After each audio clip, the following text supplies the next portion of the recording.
teenage Iraqi girl is shot on her way to school, and her family has to fight to keep their daughter from dying. They were told to give up, but they clung to a hope of life-saving medical treatment that ultimately brought them here to Atlanta's Shepherd Center. Health Watch reporter Beth Galvin has her incredible story. You can do it. Saba Abdullah has to relearn everything she once did with ease. It was very good. Even taking off her shoes is difficult. Like baby. No, not like a baby. But for now, the 19-year-old Iraqi girl is just happy to be alive. A little over a year ago, Saba was living with her family in Baghdad and had just started college when a gunman fired into the bus she was riding to school. Her parents, speaking through an interpreter, say although she was critically injured, Saba somehow managed to call on her cell phone. And she said, I have been hit. They're killing me. When we saw the minibus, which is pretty much like a van, it was filled with bullet holes. And we saw that the driver was killed. All of the witnesses that were there said that she was very near to death. The bullet was very close to her heart.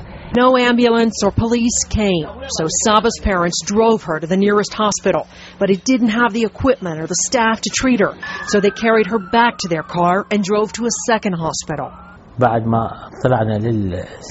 went to the biggest and best hospital in Baghdad. They wanted us to do a CT scan, but it wasn't possible to do a CT scan even at the best hospital.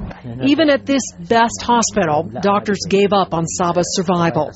So they would come and they would put the sheet up over her and say it is done, it is finished, and they would pull it back and say no, it's not. For 2 days, Saba's father frantically called friends, relatives, co-workers, anyone that could help.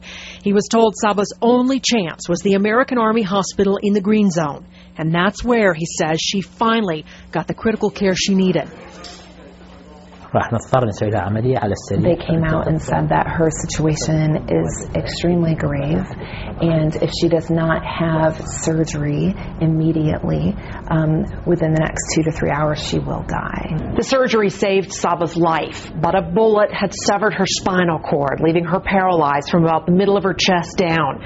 She needed intensive treatment to help her recover and regain some of her strength, and she couldn't get it where she was. There are treatment centers, but very simple ones, and not ones that can really return her to life. Saba's aunt, who lives here in Atlanta, heard about some of the work that was going on here at Shepherd Center, and she urged the family to try to get her here. It took more than a year, but with the help of the United Nations and an aid organization, 2 weeks ago, Saba finally made it here. All the way over.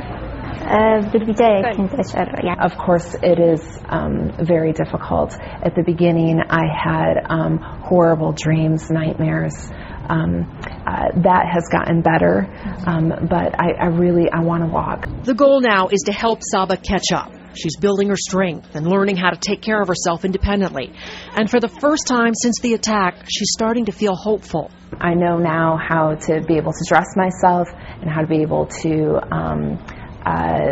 shower. Saba's doctors don't know how much function she'll eventually recover. And her parents know it's not going to be easy, but they have faith that she can get back some of the life she lost back in Baghdad.